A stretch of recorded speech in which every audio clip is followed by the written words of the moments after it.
Everybody, what is going on? Happy Wednesday and welcome to the RotoWorld RotoGrinders DFS Pick 6. That's right, guys. We're halfway through the season, man. I'm Eric Crane, Evan Silva, Rich Rebar. Silva, what's up, man? How you doing? Doing well, man. Doing well. Just, coming off a bad week, but, I'm happy. I'm very happy because we have this week the opportunity to stack Aaron Rodgers with Devontae Adams and run it back with Todd Gurley and or Brandon Cooks. I mean, that Packers-Rams game, I'm so excited to discuss it. I don't want to give it all away ahead of time, but I'm very excited for this week, and I think it's going to be an awesome week, guys.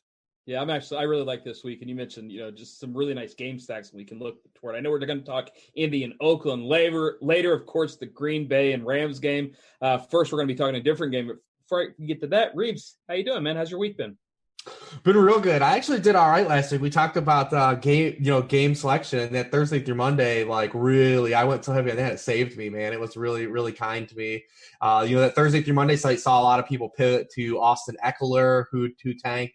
I just kind of held my ground and played the dudes I wanted to play from the week. I said I wasn't going to change this week and start making a bunch of alterations, and it worked out. So it was good. I'm excited for this week because I feel like this is the first real construction week. Maybe something in the next 2 days will happen. Like we had the Chubb news last week come and break the slate. But this feels like the first real compact slate where it's interesting lineup building this week. There are not a lot of free squares on the board. Yeah, that's good. I'm glad we're going to have a tough week. We need a tough week. Last week, you could kind of fit anybody you want in, especially after the Nick Chubb value.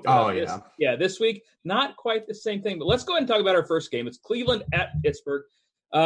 Pittsburgh at home. They're 8-point favorites, total 50.5. And Reeves, you're going to be really hard-pressed to talk me into not playing James Conner this week. A bell cow running back, 8-point favorite at home with one of the biggest totals on the slate against the run funnel. Can you make a case against James Conner? No, so it's pretty good because I'm not going to try to talk you out of playing James Conner. Thank God. It's just a pretty easy spot. He has 91.5% of the backfield touches for the Steelers. It's the highest share of any back in the NFL. It's more share of the touches he has in his backfield than Ezekiel Elliott even has in the Dallas backfield. Only Todd Gurley has more touches inside the 5-yard line than James Conner. And you mentioned it. The Browns are just weak against the run. They came out of Tampa Bay unscathed, but they're still 25th in yards per scrimmage allowed to running backs. James Conner got him for 192 back in week 1. I know that game went to overtime.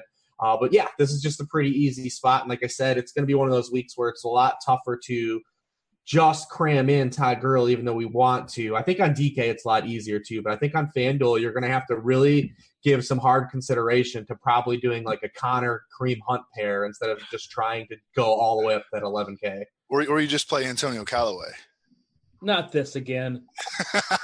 Not this Antonio Callaway crap again. It's when life is in the buy low air yards model. All right.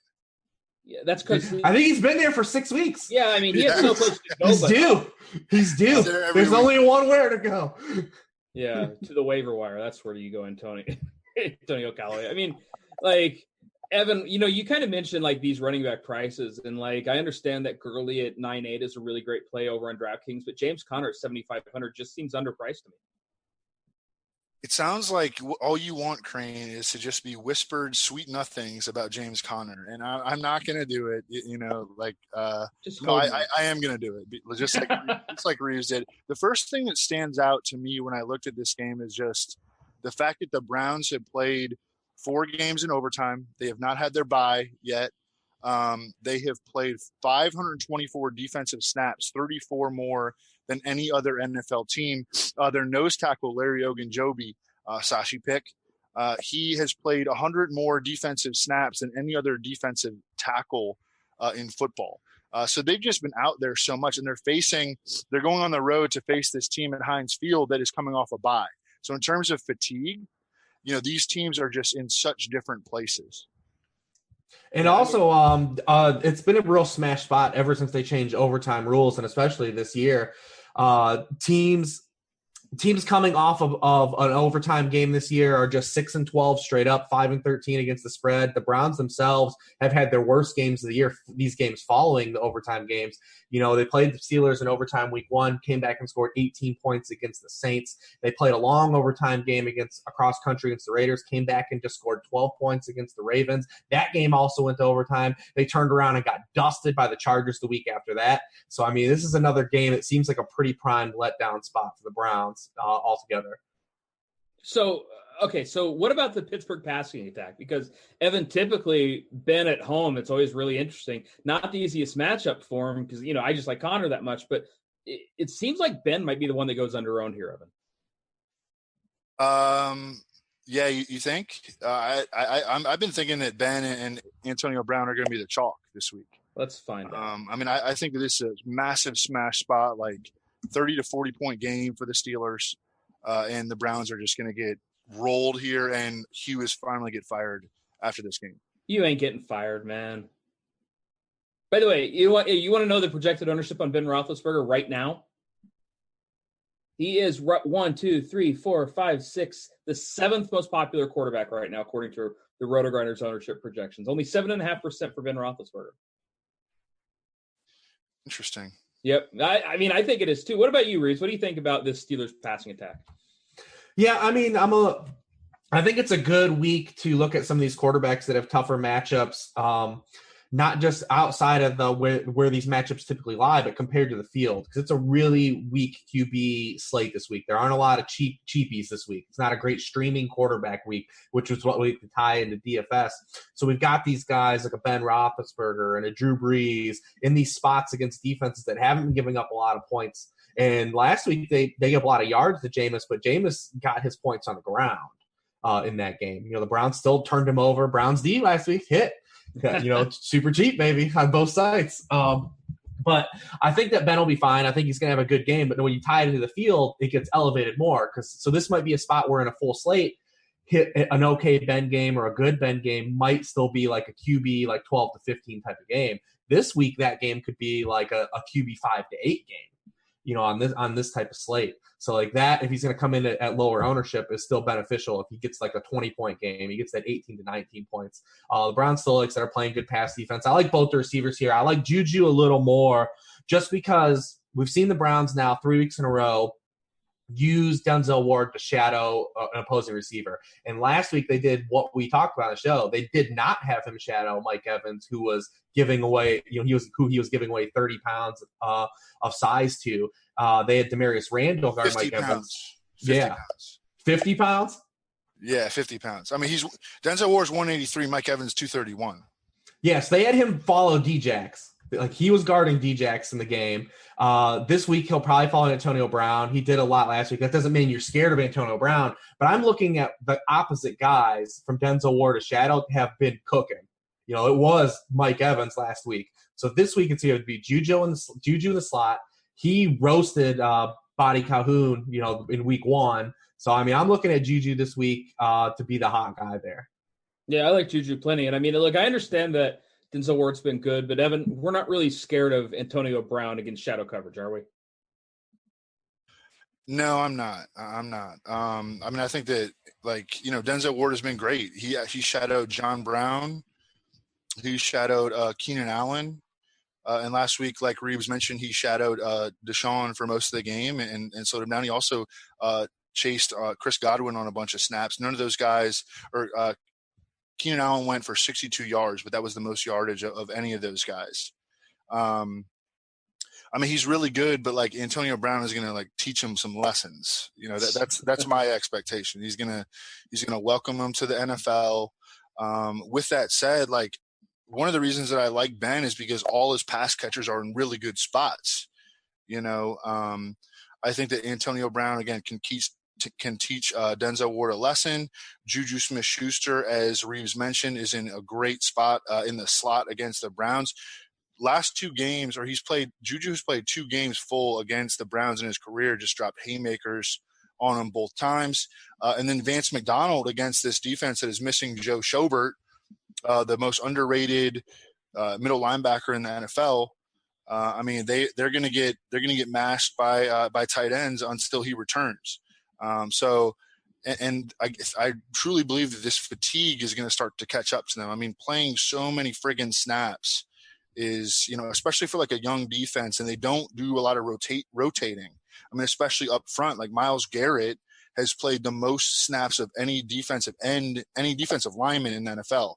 And then Larry Ogunjobi is second. And those are their 2-star defensive linemen, both Sashi picks, by the way. But these guys are going to start to get tired. And I think it's going to start to show this week. I think the Steelers are just going to smash them. Yeah, I do too. And I feel like there are a number of ways we could go with the Steelers. You mentioned Vance McDonald. He's probably going to be the lowest of the best. Then you get Antonio Brown, Juju, obviously. I've already professed my love for James Conner this week. And yeah, I understand we like the Steelers a lot, but let's talk about this Cleveland side, because to me, this is a really great Jarvis Landry spot. He bounced back last week and had the big week. Reeves, what do you think about Jarvis Landry this week? Yeah, on the Browns side, though, Landry and Njoku are the only guys I think that I'm really interested in. Obviously, Landry, he had the big second half last week. He was due to get off, and we knew that the Bucs were a prime matchup to kind of get him there. The Steelers have been really poor against lead wide receivers. They're allowing a league high 111 receiving yards per game to opposing lead wideouts. The past 3 games that they've played, the slot, they get touched up in the slot. I know Mike Hilton missed one of those games, but 7, 105-1, 9, 128-1, 8, 91-1 to the slot. The slot receivers the last 3 times that they played. And Njoku, we talked about last week just how he's been balling since Mayfield, kind of took over. He's in the tight end 5 overall over that span of PPR formats. He is second behind only Zach Ertz in receptions over that span. And teams just have been killing the Steelers with tight end play, all season. Opposing teams target the tight end 26.5% time against the Steelers. That's the most in the league. Tight ends have 30.3 receptions against the Steelers. Of the receptions allowed by the Steelers, that's the highest share in the league. So, I mean, I'm looking at Njoku and Landry catch-up spot, like some junk times. And Njoku's still priced just really under, I think, for how he's been playing, 1, and then 2, the upside he possesses. But I'm with Evan, too. I think Vance is flying under the radar, too. Yeah, it's like for the Steelers defense, like they lost Ryan Shazier, right? And they just have never recovered. Like, how do you not just – you have to make some sort of adjustment, man. Like, they have not made any sort of adjustment ever since they lost Ryan Shazier, and it's evident against tight ends. It's evident, in the middle of the field, against slot receivers. I mean, they have been bad on defense, and you can trace it back to the Ryan Shazier injury. Yeah, I mean, this game should shoot out. Like, there's little reason to think this game isn't going to shoot out, and Pittsburgh's going to put up a ton of points. All right, let's move on to our next game. It's Indy at Oakland. And if you had said before the season that it's middle of the season and we're about to talk about the Colts and the Raiders, I would have said, well, then this show's really gone downhill. That's not the case. So, Evan, why are we talking about the Colts and the Raiders?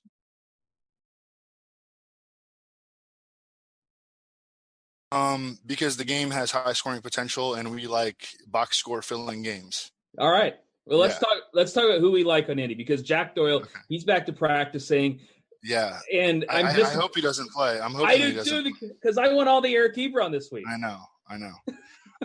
Well, the first thing that stands out when you look at the Colts from just a 7-game standpoint is how good their offensive line is. Like, Chris Ballard fixed their offensive line, which is, I mean, it seems like their offensive line has been a problem. Like, it was a problem at the end of the Peyton Manning era. Like, it started to get bad, but he was such a freaking good quarterback that no one noticed because he'd get the ball out quickly and he knew his team's, strengths and weaknesses, and he could himself adjust for them. But this offensive line is top 5 right now in adjusted line yards in terms of run blocking at Football Outsiders. Andrew Luck has gone 125 straight pass attempts, the longest stretch in his career without taking a sack. And now they are facing this team that can't stop the run or the pass. The Raiders get blown up with vertical bombs, and they can't stop the run. And they're tanking. I mean, they don't want to win at this point. They it took them 5-6 games, but they realized, hey, we can't compete. And, we're going to start, we're selling off our young Pro Bowl players. I think that Marlon Mack really stands out as the guy that I think is going to end up being the chalk this week, and deservedly so. He's averaged 7 yards per carry over the last 2 games. They're using him in the passing game. He's rendered Nyheim Hines and Jordan Wilkins just completely obsolete. The Raiders, again, have been really bad in run defense. This is a high-scoring Colts offense. They play at an up-tempo pace. So I think that, and I mentioned Marlon Mack last week on the show. I didn't play him. I'm only doing one lineup these days, and he was not in the lineup, and I wish that I would have played him. I played friggin' Austin Eckler, like Reeves mentioned at the top. But I think that Marlon Mack is going to be the chalk this week. What do you guys think? Yeah, I mean, I think he definitely might be the chalk, especially after what he did last week. I mean, we all know that Oakland struggles against the run, and to me, like, there are so many different ways Indy can put up points here, whether it's Marlon Mack. Look, he's been just airing it out, but now that they have a running game, is he going to keep airing it out? I'm not sure. Reeves, what do you think about this Colts offense? Yeah, like Evan said, I think the most important thing that Evan just hit on is that the Raiders have quit. They've quit on football. And like I mean, listen, that's a spot we want to take advantage. We did it all last year when the Giants quit on football, and we played guys against the Giants every week last year. It's just a spot. Like, we're just going to target the Raiders the rest of the season. They don't want to win football games. They can't play defense when they were trying. They couldn't rush the passer. Andrew Luck is being sacked at the lowest rates clip, like Evan said. They're getting the ball out of his hands. He just got T.Y. Hilton back to knock some rust off. T.Y. Hilton's also getting a bunch of targets like inside the 10-yard line now for the first time in his career. They're using him creatively. It feels like the Colts are on a trajectory where they're moving in a different direction than the Raiders, and they're still flying under the radar because they've got this stigma of being a 2-5 team, and everyone knows Andrew Luck's getting points, but no one really knows any of these playmakers. Well, all the playmakers that you do know are coming back. Marlon Mack is back. T.Y. Hilton's back. Doyle might come back. It's starting to get healthy, and Luck was producing without these guys. Now that they're in a groove, I'd expect them to keep it going. I mean, if you're looking for a team to put up over 30 points, it's going to be this one this week. I mean, this is the team that you're going to look at. And Luck leads the league in red zone touchdown passes. He's not getting any pressure, like Evan said. It's just a smash spot, I think, for the Colts offense altogether. I think he leads the league in red zone attempts too, or at least a red zone rate as far as passing goes. So here we are. We love this Colts team, yet on the road they're only 3-point favorites. And when we looked at this game, we know who we're talking about on Indy. We know we're talking about Andrew Luck, Marlon Mack. Evan, who the hell are we supposed to play on the Raiders? All right, see, that was how bad the question was. Evan had to go. That's how that was. He just said, oh, my God, the Raiders. I don't even want to talk about them. Reeves, you're still here, aren't you? I mean, I kind of want to leave after the question as well. I mean, well, you look at this Raiders team, and, man, Marshawn Lynch, he's going to IR. Mari Cooper, he's going to Dallas. Like, that was a weird – like, what – I'm just going to ask, Reeves, what would you have valued Amari at as far as trade value goes? Like, third rounder? I mean, it's tough. Yeah, it would have been tough. I could have got like some squeeze on that rookie deal, maybe a little more. But I mean, all you're buying really is essentially the back half of this season, and then that 5th-year option year. So I mean, which isn't even a deal. So I mean, it's tough. Definitely not the one. But I do wish the best for Amari. I have him on at least one dynasty team still left where he's on a roster. So I do want him to bounce back and develop some rapport with Dak over the back half of this year. Maybe I could have a little more faith in next year. But you said it. So they lose Marshawn, and he's going to give away his role presumably to Doug Martin, who's been like the worst running back in the NFL over the past few years. Doug Martin can't just get a bunch of carries. That can't happen. No, so I mean, I think the value, especially on DK, is on Jalen Richard, especially if we expect the Colts to score points. And the Colts are also 30th in receptions allowed to running backs. So I think Jalen Richard would be the guy you would look at here. Jalen Richard's also been targeted at the highest rate per route run of any running back in the NFL. So, I mean, I'm looking at Richard and thinking that he's like maybe the sneaky guy here. The thing about Amari is we have a large sample of the season where the Raiders already weren't giving targets to Amari Cooper. It's like, what the hell does he open up? It's Jordy week, baby. He has 4 games on the season with 3 targets, 5 targets, 1 target, and 1 target.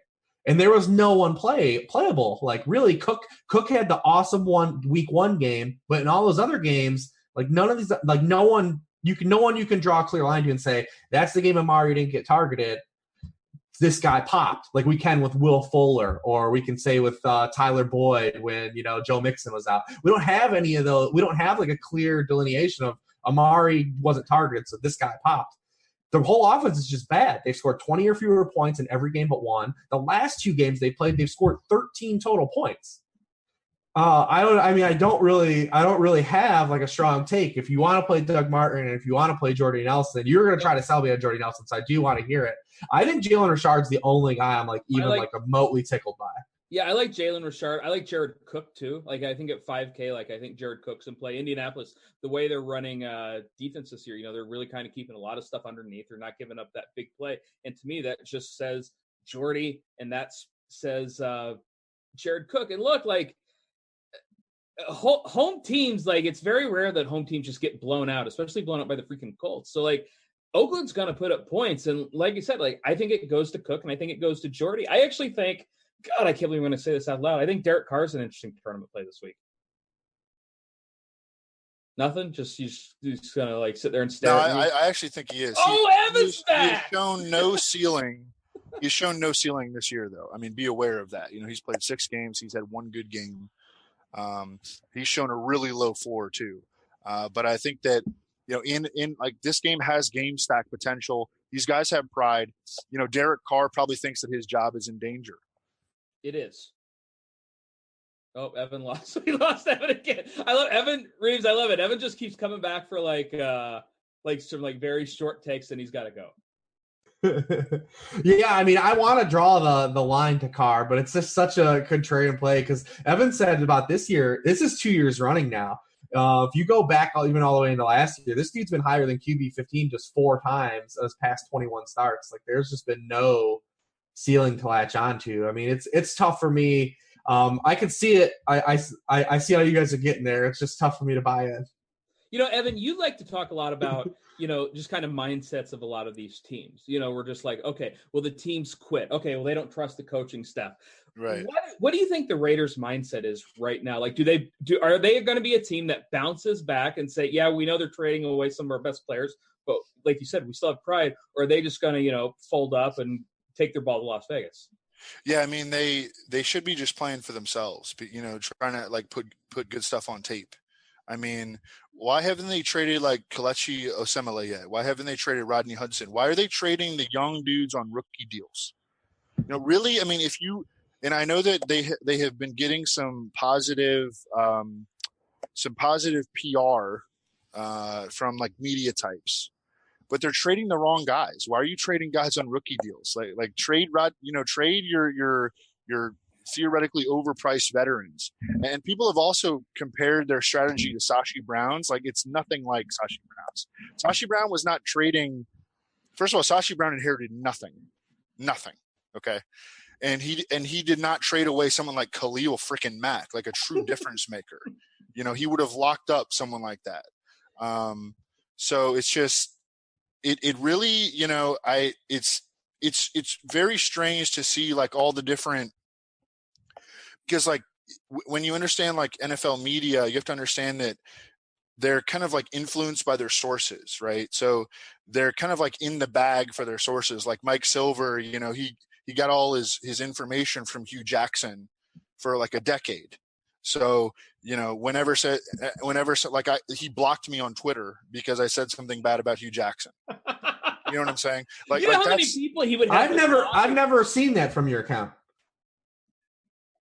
Right. But you have to understand like how in the bag that the reporters are. And there are some really good reporters. Like Adam Schefter is legitimately maybe the best reporter on the planet, regardless of what they report on. It doesn't even matter. He could go report about NBA. He actually has gone and reported about NBA. Yeah. And he could go dominate there. I mean, maybe not as good as Woj, but no one's as good as Woj. But but in his sport, he just has his finger on the pulse.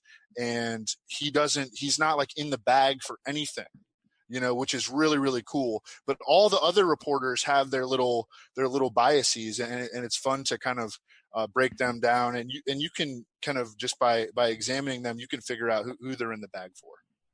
Yeah, I think it's a really interesting game because I could see this game being a 3-point game, and that's what Vegas has it at. I could also see Indy winning this game by 35 points. And I think, look, if Indy goes and wins this game by 35 points, we can just pick on the Raiders the rest of the year. Like, that's not going to be something they bounce back from. So I think this is a really interesting game. It's a pretty binary outcome as far as I'm concerned. It's not going to be like a 10 or 13-point victory. It's either going to be a close 3-point game or it's just going to be a freaking blowout. And you guessed right, you're going to have a big edge on the field this week.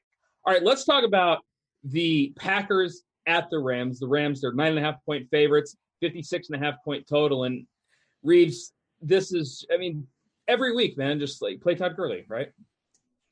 Yeah, I mean, this is the first week where it is kind of tight. I don't think he's as tough to get in on DraftKings as he is on FanDuel because just where he's priced to the field on FanDuel is kind of crazy. Like, especially because we have a lot of good running back plays. But yeah, what's that? I said good because I'm sick of Todd Gurley being 75% owned in high stakes. It is tougher this week. I still do want to jam in. Like I said, I really feel like this is just like the Russ Westbrook triple-double season, like where you just gotta like he's getting like an auto 30 every week, and he's just in a spot where he's just getting supreme usage, at the goal line, and the best, most efficient, consistent offense at setting up those types of touches. Like the Chiefs have as good an offense, but they're like hitting home runs. They're doing all kinds of different things. The Rams are just bleeding you down the field and just knocking pins down the whole way. Like that's all they're doing. They're just consistently sucking the life out of you defensively. You can't stop them. Like they're not even like hitting home runs the past 2 weeks. Actually, the past 3 weeks, if you look at the past 3 weeks, they've just been pounding the ball. They're 53% run the past 3 weeks. They're 56% the last 2 weeks. Goff's only thrown 52 passes the past 2 weeks. So I mean, it's just been the Todd Gurley show. They're just pumping him with targets. I mean, it's really hard to find any fault in just trying to jam Todd Gurley in at the first thing you do when you go set a lineup. Yeah, it's awfully depressing if you don't do that. If you say, no, this is going to be the week I'm not going to play Gurley. I'm going to play Woods instead. And next thing you know, like you're just dead. And I don't know, Evan, I'm sick of being dead, so I'm just going to throw in Todd Gurley everywhere. What do you think about Gurley this week? I think that it's to the point where they're going to start caring about records. Like the Rams are going to start caring about records. And you have to understand that when there are situations where teams / players care about records, you want to be in on that. You do not want to be fading that. It's Kobe Bryant in that last game, that last NBA game. I remember. You know what I'm talking about? Yeah. And I remember thinking, no, I'm fading. It was against the Spurs, it was like a slow or something. It was the Jazz. The Jazz, yeah, slow game, You want to be in on the records. The Peyton Manning 2014 year. Okay. No, you did not want to be fading Peyton Manning that year. You wanted to be playing him. David Johnson, and he didn't get there in that Week 17 game. I think he tore his MCL in that final game. But you wanted to be in on him. That was one of the themes of jamming him in. Jamming him in with Le'Veon Bell and David Johnson every week. You needed to play them every week. They were trying to get David Johnson to 1,000 and 1,000. And you want to be in on the records. And guess what? Todd Gurley has a chance to break LaDainian Tomlinson's record for the most all-purpose running back touchdowns in NFL history in a single season. He's on pace for 32, as Adam Levitan noted, and the record is 31. And this team can do pretty much whatever they want, and they have every incentive to continue to give him the ball in scoring position as opposed to throwing the ball to, Cooper Kupp, especially when Cooper Kupp is friggin' injured. So you want to be in on teams that are trying to set records. Yeah, and obviously Todd Gurley, he's not only that, big home favorite in the highest total. They have a 33-point team total. That's just nuts. And Reeves, I just don't want to fade Gurley, but what do we do with these other Rams guys? Because if Gurley's getting a million freaking points of production, it's hurting guys like Woods. It's hurting guys like Cooks. At least in theory it is. What do you think about these other Rams pieces? Yeah, we've seen it a little bit. I mean, the targets are way down, especially for Cooks. With I mentioned it. The target team share is still there. They're just not throwing as much the past 2 and 3 weeks. We just haven't seen that value. Maybe they get pressed a little more this week, and they'll have to put up some more points through the air. It definitely could happen and turn around, just like we saw in that Vikings game a couple weeks ago, where the Vikings came out and matched them, to start the game. They haven't been the last couple weeks. Even the Denver game where Denver covered against them, that wasn't a close game. It was the Rams were up double-digit points, and, they were never really pressed. Maybe we get that. We need a hot start from the Packers to keep that going this week. And the Packers are a team that's been notoriously starting slow. They're a team that hasn't really – Rodgers has been putting up the fantasy juice, but he's doing it all in the second half, like in breakneck spots. The past few weeks, that Lions game and that 49ers game, they were chasing big numbers at the half, and he came back and put those points up. Well, the coaches put them in like suboptimal situations. So he has to – it's like kind of like Russell Wilson did last year, really. The coaches are so friggin' bad. Mike Lombardi on his podcast, who's like last week, is like every time that they put Jamal Williams or Ty Montgomery on the field instead of Aaron Jones, like you're doing a favor to the other team. And I agree with that. And Mike Lombardi is not right about everything, but I think that he's right about this. You're helping the other team by playing Jamal Williams at this point, but they have these stubborn, old school thoughts that, hey, we need Jamal Williams because he's going to pass protect. And he pass protects like 4 plays a game, like literally 4 snaps a game. But this is how coaches think. Oh, we can trust them, so he's got to be on the field. It's like legitimately stupid. I am so sick of this he can pass block thing. Like, I am just so sick of it because it's been going on forever. And Aaron Jones, he gets on the field, he's productive, and then he gets kicked off the field. Reeves has been harping on it for years, but it's still like, Reeves has been banging this drum. I think we had like an argument about it one time, but it like the thing is that it influences the coaches, and that is something that we have to like keep in mind. Like it doesn't like, you don't want your running back to be pass protecting at all. You want them to be like running routes and getting targets. You know what I'm saying? But these, especially like the dolt coaches, the dolt coaches still think like this. And Levitan did a great solo pod this week. You guys should listen to it about the dolt coaches versus the smart coaches. It's freaking awesome. It's freaking awesome. Did anyone watch Sunday Night Football? Yes, I did. Andy Reid versus Marvin Lewis. Yeah, that's how that outcame came to be. Yes. How glad were you guys, by the way, that Reeves, you've been doing more total betting. Did you bet that game? Did you bet the total on that one? You didn't have the over. Hell yeah, I bet the over on that game. It's sad. Yeah. So I bet I had 4 overs last week, and they all went under, and they all were a play away. Like, I'm sitting the gambler's fallacy. Just if this just happens, man. So I had the over in that Browns-Bucks game. It went to overtime. Like, cool. Someone wins on a touchdown, lock.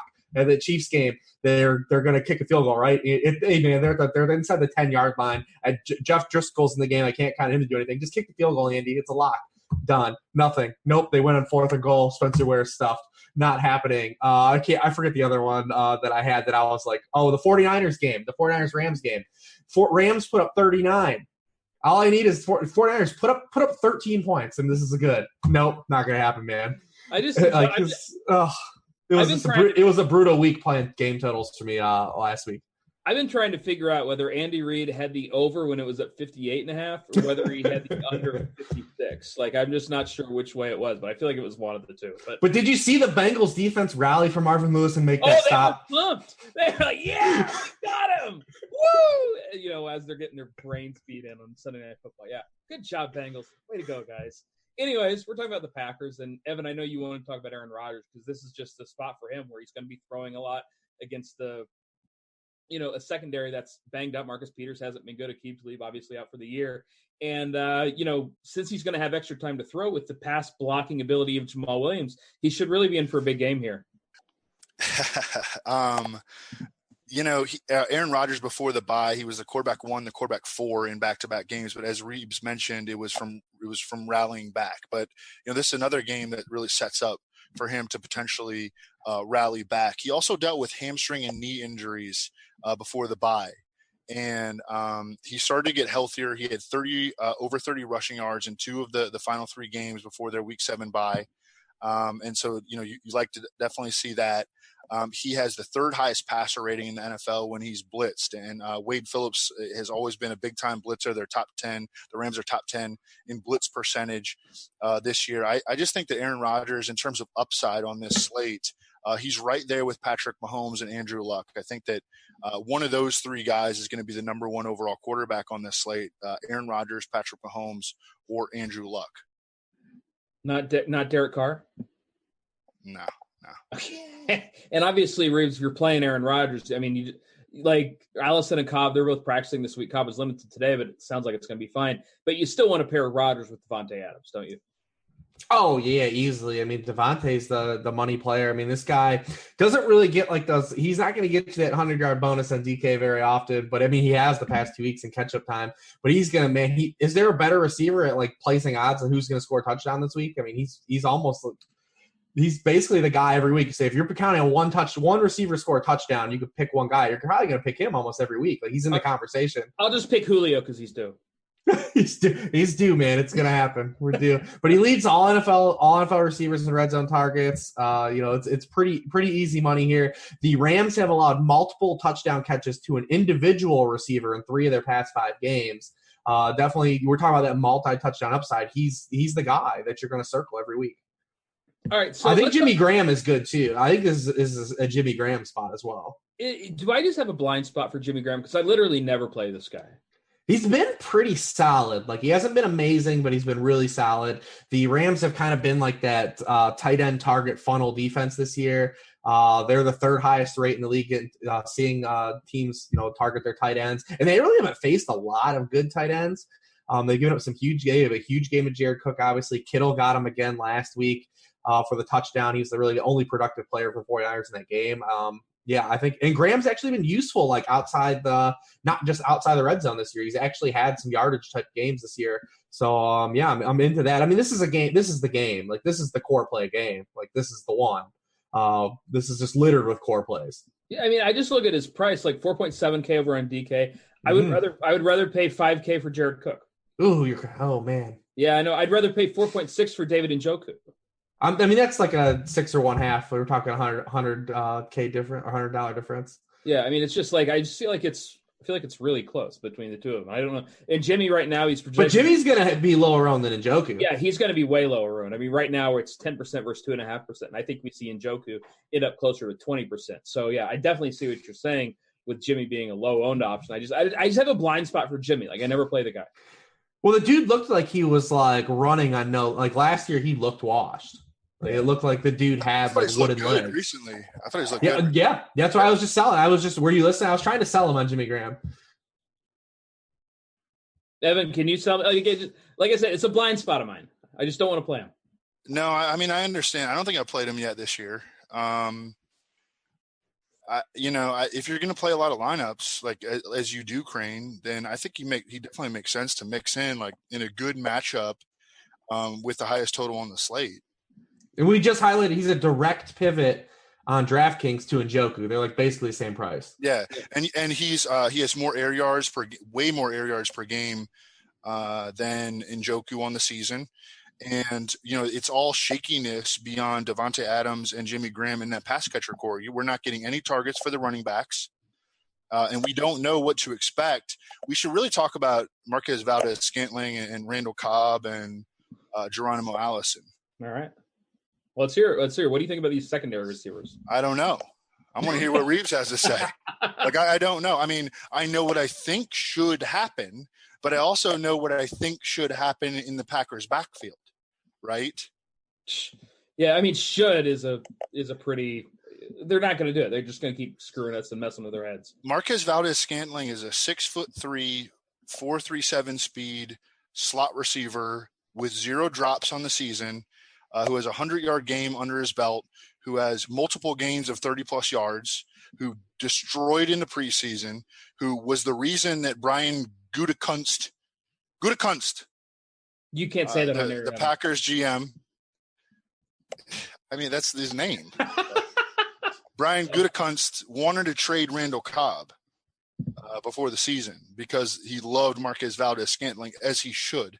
But I think that, someone must have stepped up and said, no, we're keeping Randall Cobb. It might have been Aaron Rodgers. I mean, it legit might have been, but I mean, this dude needs to play. Like, he adds – so you have Devontae Adams, who's like a technical, He run after catch receiver, doesn't get a lot of separation, very good at what he does, he's like developed into like, a great hands receiver, just a guy that Aaron Rodgers trusts. Like, it doesn't matter. Like, a dude can be in his hip pocket and Rodgers will throw him the rock. He's got 10 touchdowns, great red zone receiver, 10 touchdowns in the last 10 games, but they don't have a field stretcher opposite him. I mean, what did Geronimo Allison run coming out? 4.68? Like, he is not a speed receiver. I think he's fine. I think he can definitely play, and he could be the number 3. But you need like this speed element opposite Devontae Adams to have like the optimal configuration. And I think it's just bad coaching if they just go right back to Randall Cobb and Geronimo Allison just because they've been in the league longer.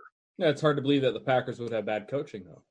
I also thought it was bad drafting. They took 3 guys of similar ilk in this draft. They took like 3 like leaner, like non-speed receivers, like to try to fill one spot. You think that's bad drafting? Well, I mean, I think the Browns tried it a couple of years ago, and I think what you end up doing is you end up having one of these guys, like you would basically have all those guys stunt each other, and that's what the Browns did a few years ago when they took the draft. They took Higgins, Jordan Payton. They took someone else, and they took a bunch of dudes. I think the Browns took like 4 receivers that draft. The other names are eluding me right now because you have a spot to fill, and maybe it's Geronimo Allison serving as your field stretcher. That's what he did, before he got hurt. He was that guy in the offense. I mean, you could go out and get one of those guys instead of just trying to draft 3 of the same type of receiver. All right, so I don't know. I actually kind of liked what they did because they took them all on the 3rd day, So they were just throwing darts. Like it seems like they have a grip. This is actually a very interesting conversation. They multi-entered receivers about football. Yeah, no, it's a very. But the problem is you have those guys take reps from each other, and you end up stunning. Right. You end up, and that happened in the Brown situation. Yeah. Like they had none of those guys end up popping because those guys end up in a domino effect because they're not playing over these veterans. They're not playing over Randall Cobb. They're not playing over Geronimo Allison. So they're taking all these reps from each other in practice. This is what happened in that draft. They took Corey Coleman in the 1st round. Okay. And they took Rashard Higgins, and they took Peyton, who got suspended and then cut. But I don't know. It's an interesting. This is not the forum for it, but it's a very interesting football conversation. All right. Well, let's talk about some other quarterbacks that we like because you guys said kind of at the beginning of the show there are a lot of different ways we can go this week as far as quarterbacks go, even games that we haven't talked about. And by the way, we haven't even talked about Patrick Mahomes. So Reeves, talk to me about Patrick Mahomes. He faces Denver, who's just I don't know. Talk to me about Patrick Mahomes. What do you think about him? He's good. He's good at football. He's good. Okay, done. Moving on. I mean, it's hard. Like we're at the Patrick Mahomes thing. Like we know what to do, man. You can get some exposure to Patrick Mahomes, but I mean, it's really expensive to do so at a position where like points are readily available. It's it's different. And plus, we've got this Broncos team who has showed their hand twice in these types of situations. What they want to do, they want to just not give up big plays. They want to they're totally content with each team running the ball down their throat. They did it to the Chiefs the first time they played. They did it to the Rams and they played too, and they were kind of in both those games. They were definitely in the Chiefs game. They were winning into the 4th quarter. The Rams game is kind of the final score masks a little like how much they were in that game, but the point is they only have 23 points to the Rams, which is a super victory. You can listen, man, like bad run defense like is never gonna like be a thing that like loses you like a Super Bowl or loses you like a season. The Broncos know that. They're fine with that in these situations. You just want teams not to put up 40 on you. So I think that just lines up to where I want to play Kareem Hunt. I mean, I just want to look at Kareem Hunt as price on both sites. He's gone over 140 yards from scrimmage now in 3 of his past 4 games. Denver's like I said, it's going to allow Kareem Hunt to have a good game. And now he's starting to get involved in the passing game. He's had 18 targets over the past 4 weeks. Not a lot, but when you only had 3 over your first 3 games, it gives you a little bit of a floor now that we can latch onto, and it gives you a little bit more of a ceiling.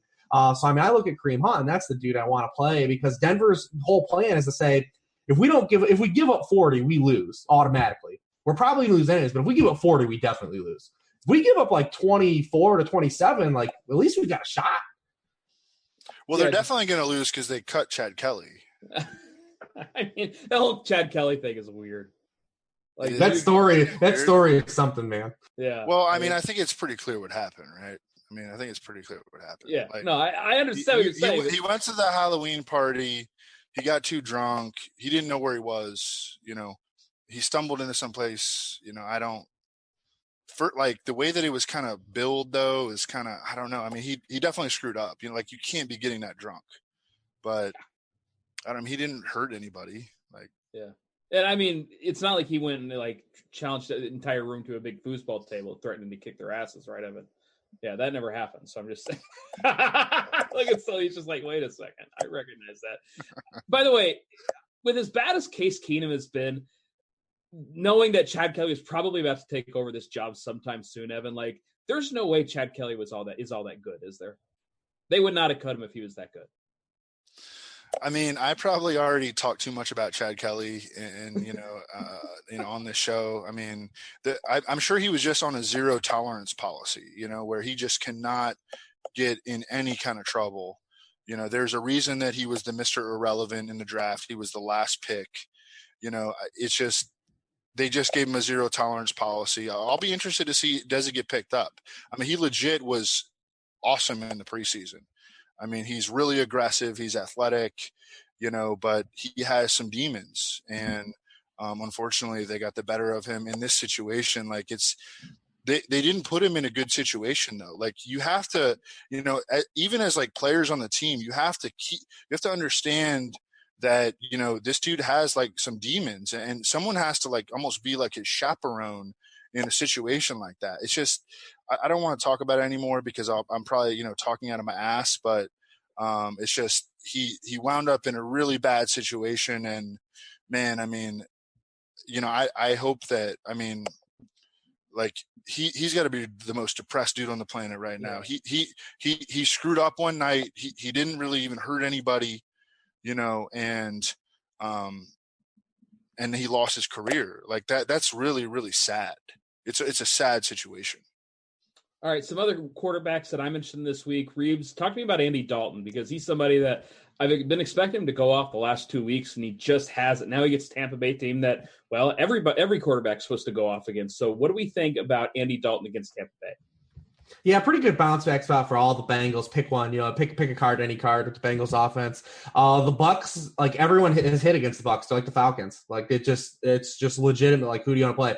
Think about it. Last week, we were into a rookie running back, a rookie quarterback, a receiver that hadn't done anything, and like a tight end who was hot. But all those guys hit. All four of the Browns hits that we were on. They lost Quan Alexander now for the season. Their middle linebacker, his backup, was also injured, I believe, in that game as well. So, I mean, it's just a bad defense. They're not expected to have Gerald McCoy back again this week. They're on the road off of an overtime game, which we already laid out. It's a spot to get back on the Bengals, and no one's going to play those guys. They got dusted in prime time, and they no-showed in a game where people were on them. Granted, they weren't on the main slate, but people were supremely invested in fantasy and all those guys. I mean, if you saw anyone watching that game, the tweets are out. AJ Green was the only one that popped. They're also kind of like trending in the wrong direction, though, like from a coaching stance. This offense looked really great the first few weeks, and now they're starting to get really like stagnant. They don't know how to use Joe Mixon in the passing game. Joe Goodberry is tweeting about it. He had 54 yards receiving that week one, using him in the screen game. In the preseason, they're flexing this guy at wide receiver. He's hitting. We're seeing all this usage, and he's gone the rest of the season now, and he has 46 receiving yards combined. Why do you stop doing that? I still don't understand. I don't understand why do you stop doing it? No, it makes no sense. So they need to get back to that. I mean, you have a guy these types of players have been proven to drive good offenses. When you have these these 230-pound combo backs that don't need to never come off the field. Exactly. And you're not using this guy's ability. Oh, yeah, absolutely. I mean, I think it's a good spot to go back to those guys because no one wants to play anymore. All right, let's talk about some running backs because, we've already talked about Gurley, Connor. We talked about Hunt earlier. Like, obviously, all these guys are great plays, but guys like Kerryon Johnson, Marlon Mack, we mentioned, Saquon Barkley, he's 8.8K at home against the Redskins. Like, Evan, what other running backs are you looking at? Raheem Mostert. Ooh, I like that. Yeah. Yeah, you like that? I took French, man. I used to be I took AP French. Raheem Did you really? Mostert. Yeah, I did. I went to France actually for it, but Raheem Mostert. So my first experience with Raheem Mostert, I think, was in the 2015 or 2016 preseason, where all the other Eagles, he was on the Eagles at the time, all the other Eagles running backs were inactive, okay? So this dude got like 24 touches in a preseason game and just mashed. And I mean, I won everything. You know, I won everything, and I was playing on FanDuel, and you know, I would communicate with Levitin at the time about, you know, who we were going to play in preseason DFS, and he played more DraftKings, and he won like everything on DraftKings, and I won everything on FanDuel, and that was, and I will always have this special place in my heart for Raheem Mostert, and he is hung around in the NFL because he plays special teams, okay. But the reason that he got in the NFL is because he's a spark freak. He's an incredible athlete, okay? But he is not like a polished at the position, you know. But now he's in this situation where Kyle Shanahan doesn't care, man. Like, you know, he came from this, you know, his dad like would throw in Tatum Bell or Olandis Gary or, you know, this 6th-round pick by the name of Terrell Davis or, you know, Clinton Portis, and then trade Clinton Portis, you know. Don't throw shade on Selvin Young while you're at it. Selvin Young and Mike Bell, and you know, we could keep going on. Evan Royster and Alfred Mike Anderson, and I mean, all these dudes had monster games. Like these guys were the creators, the inventors of running back. Doesn't matter. It's amazing that, like, is it 20 years later? I don't know. I'd have to go back and look. Like Terrell Davis was 98, wasn't he? It's like 20 years later. It's literally 20 years later, okay, that people still haven't grasped that running backs don't matter. And I mean, I think they do matter to some extent, but you know, they don't. They're replaceable. They're replaceable commodities. And you know, it's a great example of Raheem Mostert. He could legit go on to be like a league winner. The thing is that Matt Breida is so freaking tough. I mean, he has like he's like the toughest dude in the league. He's gotten carded like 3 times. How does he keep playing? And he keeps coming back. He's gotten carded legit twice in 2 games and has come back in the game. He's a shoulder injury, a knee injury, an ankle injury. I mean, he's an animal. So you can't rule him out. They could list him as out on Friday, and I would still be like, is Breida going to play? You know, like he's – yeah, I mean, this is what – and Schefter tweeted this about 6 hours ago. It said on Breida, he's looking a lot better these last 2 days. We're definitely giving him today off. We'll see how he is tomorrow. If he's good, we'll throw him in practice and evaluate him from there. So – yeah, because it was 2 weeks ago. He was for sure not supposed to play in that Packers game. I remember. You know what? I thought Kyle Juszczyk was going to be a thing, and well, we see how that worked out. Like it didn't. But Evan's right, man. I mean, the Arizona, they have not faltered. Like no matter what running back you want to play against them in the situation, we saw it again on Thursday when Phillip Lindsay just completely touched them up. The 49ers backfield had 248 yards against this Cardinals team the last time these two teams played.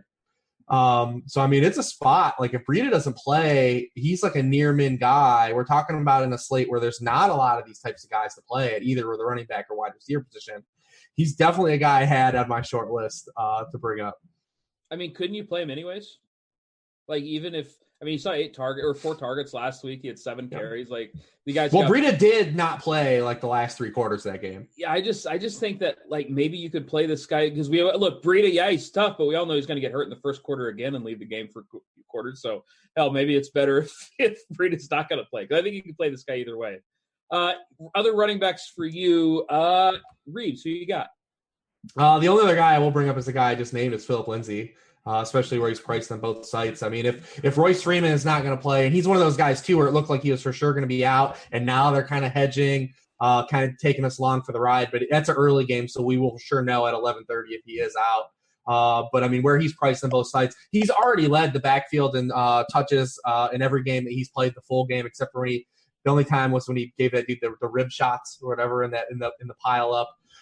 But he's had double-digit PPR points in all of his games. The dude's just electric. Like he's one of those guys like Breida last year, just is taking the full advantage of his opportunity. And Denver is a team that has run the ball well all season. They've just gotten scripted out of the run regularly every week. So, I mean, if you tell me I can just get him with Royce Freeman completely out of the way, he's probably going to get the goal line touches. 2 weeks ago when they played the Broncos and were trailing points the whole game, he got they 7 are the targets. Broncos. They are the Broncos. Who'd they play? Oh, I mean the Rams. Yes. He got 7 targets in that game trailing. Because up until that point, they were still using Booker in like passing situations. Even though he wasn't getting targets, he was running all the pass routes in those spots. And the last time we had a situation like that, he got 7 targets in that game. And had a touchdown. 20 touches of Phillip Lindsay would be white hot. I mean, we're talking about like maybe 200 total yards. I mean, this dude's a baller. He's work done. I really think he's really good. Oh, I like the work done reference. Okay, so I got to ask you about 2 other running backs, because one of the things that we like to talk about is, all right, at home, big favorite running backs, maybe not necessarily bell cow guys, but here are a couple names. Lamar Miller, we're going back there, baby, at home against the Dolphins, and then also Jordan Howard at home against the Jets, both 7.5-point favorites at home. Evan, can I talk into either one of those guys? Jordan Howard or who? Lamar Miller.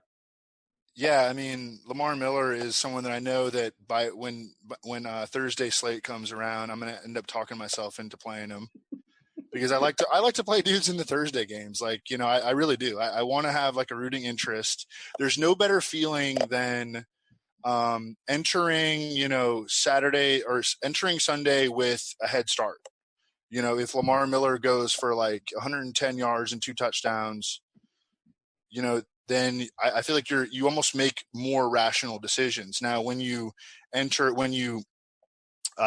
the Thursday slate and then those dudes bomb, you end up making crazy ass decisions. And I've been in that situation very, very many times. But Lamar Miller plus Texans defense, I think is an awesome combination for the Thursday through Monday. This Texans coaching staff knows Brock Osweiler better than any coaching staff in the league.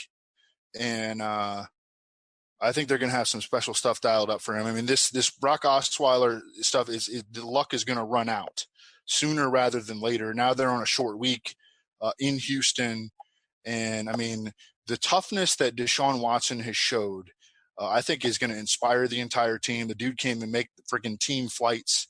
He's got to take his personal bus. He's got just an unbelievable amount of toughness. And I think that, the team's going to stand up and play real well for him on Thursday night against this chump Brock Osweiler, who has, a couple of good games in a row, but everyone on the Texans roster knows Brock Osweiler's a chump, and they're going to let him know on Thursday night. And that should, help Lamar Miller. I mean, Lamar Miller should be in positive game script, but they're favored by like 7.5. Yep. I mean, the Dolphins are a 4-2 team, yo. That's a big spread. Let me check it again, man. It's 7.5. Right. 7.5. Like, woo. The game total, I feel is like not is way. I'm betting under. I'm playing under. I think the under got hit already. I mean, it opened at 45.5. I was like, I don't know about that, dude. And it's already down a point. Yeah. The last 3 Texans games have had 35 total points, 33 total points, and 27 total points. Like, I'm all about this life. Yeah. And I mean, you talk about Brock Osweiler in a short week. His 2 top receivers are out. It's Amendola, Jakeem Grant, and Devontae. The ghost of Devontae Parker is allowed to play football. Like, they're allowing him to play football this week. Like, that's basically it. Like, they're just allowing him to play. Like, he hasn't been allowed to play football at this point. He's been fine. Exactly what's happening. That's exactly what's happening. They're allowing him to play football. My fear is that Jakeem Grant just goes off. Like, he's one of those weird guys, man. Like, he could go nuts. Yeah. Definitely, he touches the ball in such weird ways. But the Deshaun Watson thing is crazy to me because, like, this dude can't fly on an airplane, but is allowed to play NFL football. Like, behind the worst offensive line in the league. Yeah. Like, it's wild, man. This dude has like a hurt lung. Like, why would you ever play football? Like, why? I mean, like, if I'm getting paid that pro football money, I would. But, like, I mean, it's these guys, man. Dude, I hear you, man. Like, I've had that discussion with my wife, like, about my kid. I'm just like, that dude ain't playing football. Like, he'll play something safer, like, I don't know, boxing or something. But, football ain't going to. All right, so let's talk about some wide receivers because we got to get out of here soon. Reeves, talk to me about some of your favorite wide receivers that we haven't discussed yet. I think both Bengals guys. I mean, I'm obviously really interested in AJ Green. Not that everyone else can be. Going back to Boyd, I think is fine too.